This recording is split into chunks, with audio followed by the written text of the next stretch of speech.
The Darkrock Pro 2 is obviously a very large cooler, but installation is actually very simple and very efficient. Let's take a look. First step, we're going to have to prep it. Turning it over. We're going to need to mount the retention brackets to it.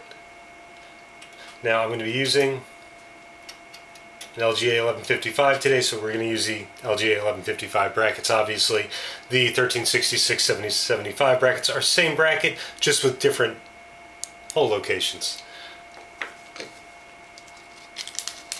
So, first thing, we will get these put on here. Simply go on top, and 2 screws on each one.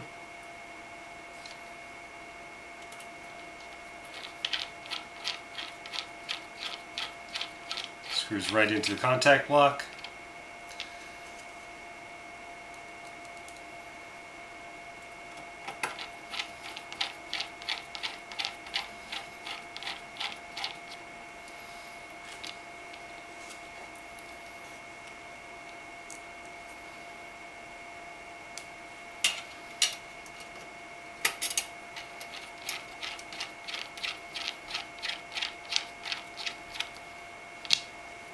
And your brackets are on, and we'll be ready to move right into the case.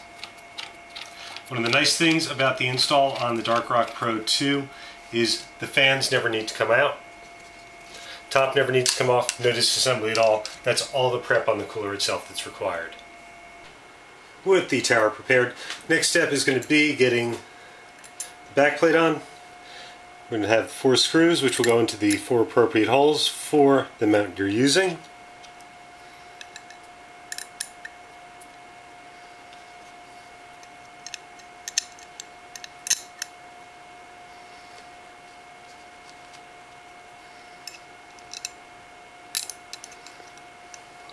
And making sure the padded and insulated side of the back plate is against the motherboard. Put the 4 screws through into the main chamber of the case.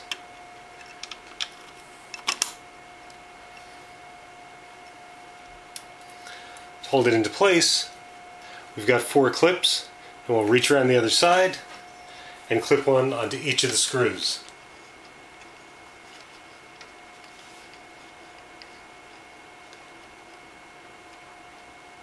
Holding the back plate into place.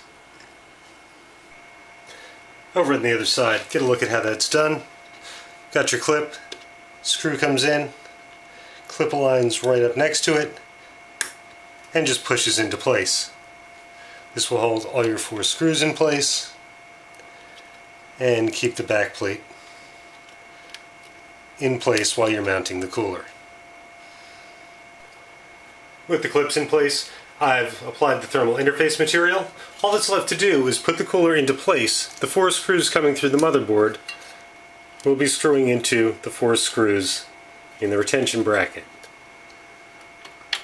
So you'll have to hold the cooler into place and then screw from the back, or if you're doing it outside of the case, the cooler will go flat down, motherboard on top, and screw in from the back. Installed in the case, the Darkrock Pro 2 looks absolutely phenomenal. The all black is just really a fantastic look, especially in a build like this using a saber-tooth motherboard, all black and white components. It does block all 4 slots of RAM, and the answer is no. Corsair Vengeance will not fit, no Ripjaws will not fit, Dominator won't fit.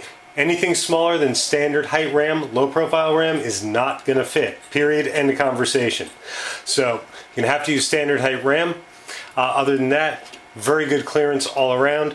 Not as big as the Noctua NHD14 or the Pontex PHTC 14PE by any stretch of the imagination, but really just a great looking cooler in the case.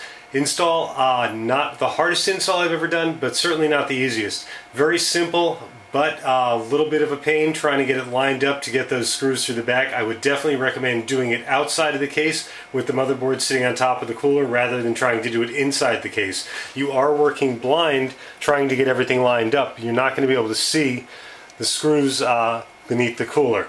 So not a hard install, not an easy install, efficient install, just the same, and just really a phenomenal looking cooler in the case.